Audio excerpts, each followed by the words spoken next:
आणि पहिली बातमी राष्ट्रवादीची। राष्ट्रवादी काँग्रेसच्या लोकसभा उमेदवारांची पहिली यादी जाहीर झाली आहे।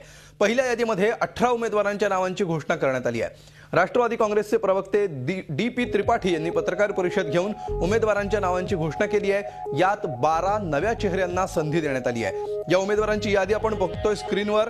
संजय दिना पाटील, संजीव नाईक, आनंद परांजपे, शिरूरहून देवदत्त निकम, बारामतीतून सुप्रिया सुळे, माढ्यातून विजयसिंह मोहिते पाटील, साताऱ्यातून उदयनराजे भोसले, कोल्हापुरातून धनंजय महाडिक, नाशिकमधून छगन भुजबळ, दिंडोरीतून भारती पवार, अहमदनगरवरून राजीव राजळे तर रावेरवरून मनीष जैन यांना उमेदवारी जाहीर झाली आहे। तर जळगावहून सतीश पाटील, परभणीतून विजय Bhambale, उस्मानाबादहून Padmasingh Patil, बुलढाण्यातून Krishnarao Ingale, Bhandara गोंदियातून Praful Patel, अमरावतीतून Navneet Kaur. Seats we have already announced. See, 18 seats we have announced in Maharashtra. Chhagan Bhujbal is there. Then former Deputy Chief Minister Vijay Singh Mohite Patil is there, who has been MLA and minister so many years. Then let us see. So there are 4 seats. So don't think that other ministers cannot be announced. तो अभी हमारी कोशिश है कि कांग्रेस के साथ गोवा में, गुजरात में, ओडिशा में इन जगहों पर समझौता हो जाए। बिहार में भी कांग्रेस और हम लोग सब चाह रहे हैं इकट्ठा एक संयुक्त मोर्चे में रहे। राष्ट्रवादीच्या पहिल्या 18 जणांच्या लोकसभा यादीत 12 ठिकाणी नवे उमेदवार देण्यात आलेत। कुठल्या मतदारसंघात नवीन उमेदवार आहेत आपण बघूया। नाशिकमधून 2009 साली समीर भुजबळांना उमेदवारी मिळालेली होती। आता स्वतः छगन भुजबळ लोकसभेची निवडणूक लढवतील। माढ्यातून शरद पवारांऐवजी आता विजयसिंह मोहिते पाटील हे राष्ट्रवादीचे लोकसभेचे उमेदवार असणार आहेत। शिवाजी कर्डिले यांनी नगरवरून 2009 साली निवडणूक लढवली होती। यावेळी त्यांचे उमेदवार असणार आहेत राजीव राजळे।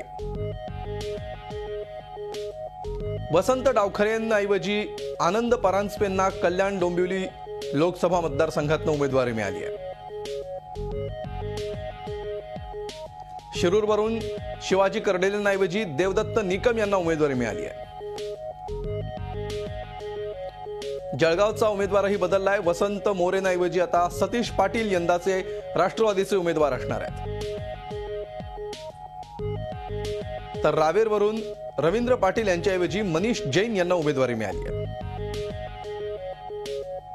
बुलढाण्यातून राजेंद्र शिंगणेंऐवजी कृष्णराव इंगळे यांना राष्ट्रवादीने तिकीट दिलंय।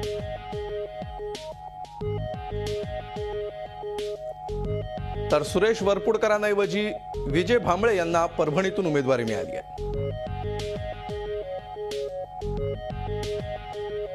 कोल्हापुरातून आता संभाजी राजेंऐवजी धनंजय महाडिक यांना राष्ट्रवादीने तिकीट दिलंय।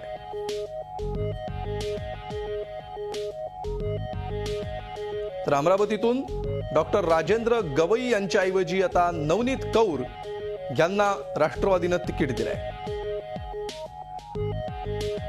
आणि दिंडोरीतून नरहरी झिरवळ यांच्याऐवजी आता भारती पवार राष्ट्रवादीचे उमेदवार असणार आहेत। आणि याविषयी आपण अधिक चर्चा करूया। आमचे प्रतिनिधी दीपक भातुसे सध्या आपल्या सोबत आहेत। दीपक, राष्ट्रवादी काँग्रेसची 18 जणांची यादी जाहीर झालेली आहे। यातली किती नावं अपेक्षित होती आणि किती नावं हा धक्का आहे? अमोल, जवळपास बहुतांश नावं ही अपेक्षित होती, परंतु 3 ठिकाणी राष्ट्रवादी काँग्रेसने धक्का दिलाय असं म्हणावं लागेल। कारण सुरुवातीला ही नावं कुठेही चर्चेत नव्हती। त्याच्यातला सगळ्यात मोठा धक्का जो आहे तो अमरावतीचा आहे। अमरावतीमध्ये नवनीत कौर यांना उमेदवारी दिली आहे आणि नवनीत कौर या रवी राणा यांच्या पत्नी आहेत, ज्या रवी राणांनी मागच्या निवडणुकीमध्ये, विधानसभा निवडणुकीमध्ये राष्ट्रवादी काँग्रेसच्या उमेदवाराचा पराभव केला होता। आणि नवनीत कौर या राष्ट्रवादीच्या नसतानाही राष्ट्रवादी काँग्रेसने त्यांना उमेदवारी देऊन इथल्या राष्ट्रवादी काँग्रेसच्या स्थानिक नेत्यांची नाराजी ओढून घेतलेली आहे। कारण स्थानिक नेत्यांनी पूर्णपणे विरोध केला होता नवनीत कौर यांना उमेदवारी द्यायला, परंतु तिथून नवनीत कौर यांचं नाव फायनल करून शरद पवारांनी स्थानिक नेत्यांना धक्का दिला असं म्हणावं लागेल राष्ट्रवादीच्या। त्यामुळे राष्ट्रवादीमध्ये प्रचंड नाराजी असणार आहे अमरावतीमध्ये।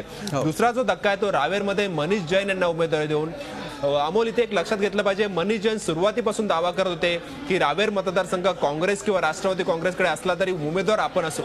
पैशाच्या जोरावर ही उमेदवारी रावेरमधून मनीष जैन यांनी मिळवल्याची चर्चा आहे आणि मनी पॉवर इथे कार्यकर्त्यापेक्षा मनी पॉवर सरस ठरले असं म्हणावं लागेल. आणि रावेरमध्ये मनीष जैन यांना राष्ट्रवादी काँग्रेसने उमेदवारी देऊन दुसरा धक्का दिलेला आहे.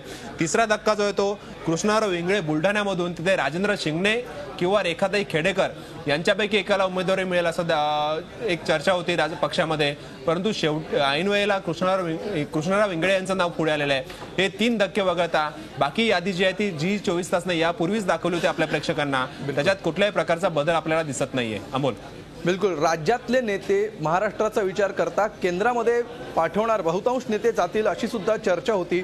अनेकांनी तयारी दर्शवलेली होती, अनेकांनी यावर नाराजी सुद्धा व्यक्त केलेली होती.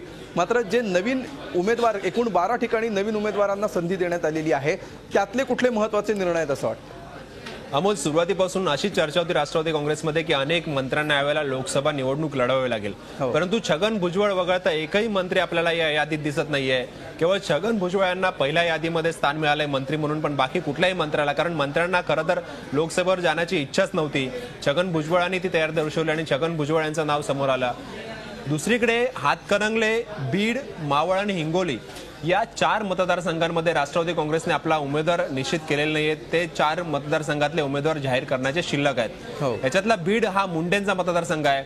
इथे कोणाला उमेदवारी द्यायची या संदर्भातला निर्णय अजून झालेला नाहीये. 2 मंत्र्यांची नावं चर्चेत आहेत, सुरेश धस आणि जयदत्त क्षीरसागर. पण आयत्या वेळेला आणखीन एक नाव समोर येऊ शकतं, धक्का देणारं नाव समोर येऊ शकतं, अशी चर्चा राष्ट्रवादी काँग्रेसमध्ये आहे. दुसरीकडे हातकणंगले जो मतदारसंघ आहे त्या ठिकाणी राजू शेट्टी निवडणूक लढवत आहेत. त्या ठिकाणी सुद्धा राष्ट्रवादीने आपला उमेदवार निश्चित केलेला नाहीये. हिंगोली मतदारसंघ एक आहे, त्या ठिकाणी उमेदवार निश्चित केलेला नाहीये. राष्ट्रवादी काँग्रेसला काँग्रेसकडे जो रायगडचा मतदारसंघ आहे तो रायगडचा मतदारसंघ हवा आहे, कारण रायगड हा हक्काचा मतदारसंघ राष्ट्रवादी काँग्रेससाठी आहे. इथून सुनील तटकरे यांना उमेदवारी दिली जाईल जर हा मतदारसंघ राष्ट्रवादीकडे आला, आणि इथे हमखास सुनील तटकरे विजय होतील असा राष्ट्रवादी काँग्रेसचा विश्वास आहे. त्यामुळे लोकसभेत जास्तीत जास्त खासदार पाठवण्याची जी राष्ट्रवादीचा मनसूबा आहे त्याच्यात रायगड जर मिळाला तर आणखीन एक लोकसभा मतदारसंघ राष्ट्रवादीच्या ताब्यात मिळणार आहे. त्यामुळे राष्ट्रवादीने काँग्रेसकडे आग्रह धरलाय की रायगड हा मतदारसंघ आपल्याला मिळावा, आणि त्याच्यासाठीच हातकणंगले किंवा हिंगोली या मतदारसंघांपैकी एक मतदारसंघ राष्ट्रवादी काँग्रेसला द्यायला तयार आहे. त्यामुळे हातकणंगले आणि हिंगोलीचे उमेदवार अद्याप निश्चित जाहीर केलेले नाहीत राष्ट्रवादी काँग्रेसने.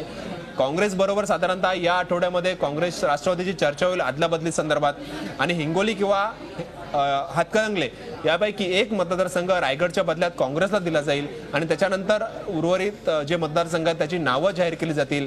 आणि सगळ्यात जास्त उत्सुकता आहे ते बीडमध्ये कोणाचं नाव जाहीर होत आहे. अमोल, बिलकुल, धन्यवाद दीपक या सविस्तर माहितीबद्दल. झी 24 तास रहा एक पाऊल पुढे.